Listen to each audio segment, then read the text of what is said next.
Hey, beautiful souls. Thank you guys so much for sticking with me and tuning back in. Welcome back. We're going to sit out here on my front porch for a little bit, and I wanted to talk more about my story and my journey with MS. It's been a little while. Where we last left off was me being diagnosed in 2012 in January. So, after the diagnosis happened, I got out of the hospital. I was supposed to start a new job while I was in the hospital, unfortunately. So that got delayed a little bit, but I ended up starting the job, I believe, towards the end of January, early February. Um, and I was very scared to tell the manager and everything why she knew I was in the hospital. I was scared to tell her the results. I was scared that that would cause me to lose the job, to be penalized, whatever the case may have been. And I did tell her within that first week of starting there, and she didn't care, didn't take it the way I thought she would have. I just had to take things slowly and not overexert myself. So that was an interesting first year. Being able to walk again was great. Having more energy was great. Being just at work, it was awesome. And things were going so well. I started taking the medication Beta-Seron, and it was okay. I had to inject myself. I forget how frequently. It might have been every night. I don't remember.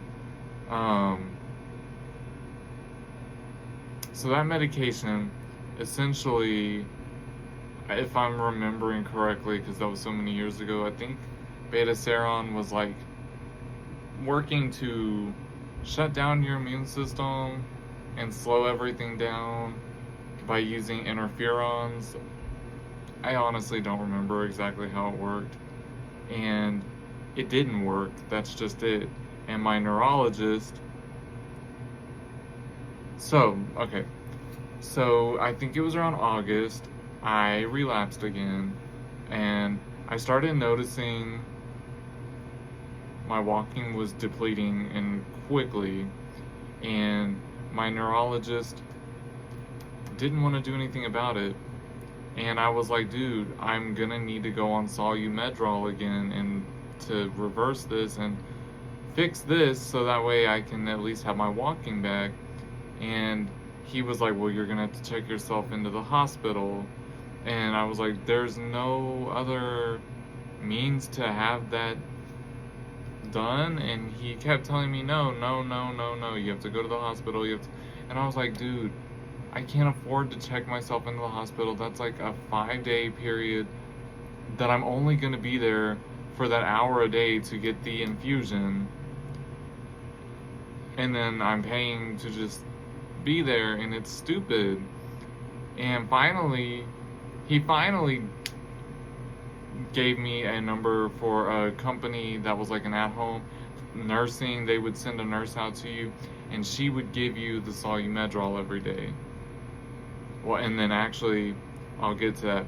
So, I was able to get that started. She came out, and actually, she brought me the medications, and I kept them refrigerated. And they were these like little grenade-shaped orbs that had the Solumedrol in it. And she put the little IV thing into my wrist, and she didn't have to give it to me every day. I literally would just connect it to that IV an hour a day, and it would give me the high dose steroids. And within 5 days, I finished the treatment. A couple days later, lo and behold, I was walking again. It is pretty miraculous what those steroids do. They have a lot of really crummy side effects, though. It's not fun. Constipation is a big one for me personally. Anytime I have to do it, it constipates me for like 2 weeks.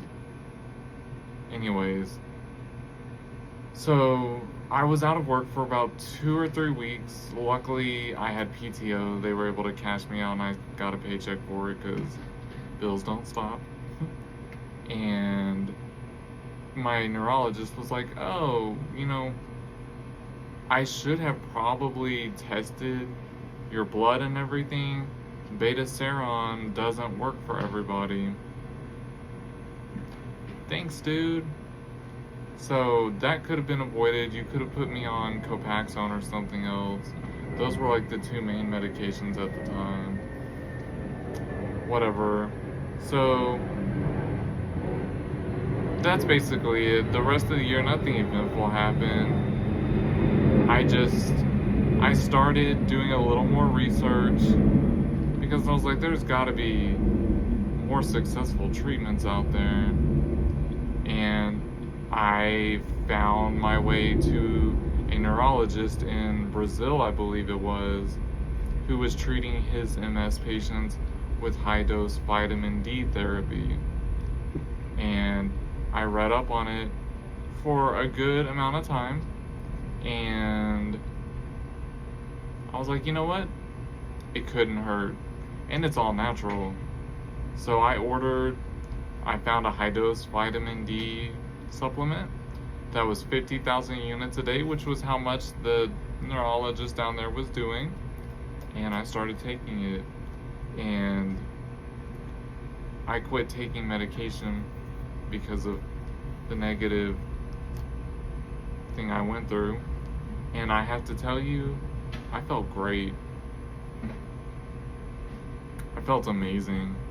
Like, that vitamin D did the trick. I went on for a few years with no issues. And honestly, I felt like the vitamin D gave me a lot more energy than I had had. Would I recommend that now? Absolutely, I would recommend people to take the vitamin D, but also there's so much more to this disease. And as I've been living with it since 2012,